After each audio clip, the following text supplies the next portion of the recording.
মায়ের সঙ্গে কার্তিক গণেশ লক্ষ্মী সরস্বতী। আশ্বিন মাসে বাপের বাড়ি আসেন ভগবতী।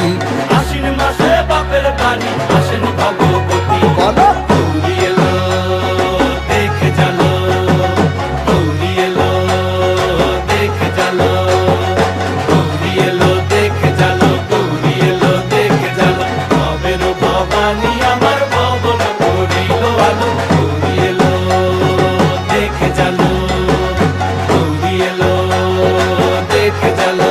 ও দেখি সিংহের উপর উইঠা চুরি, অসুরের টিকি ধরি, গলায় দিছে সাপ জড়াইয়া বুকে মারছে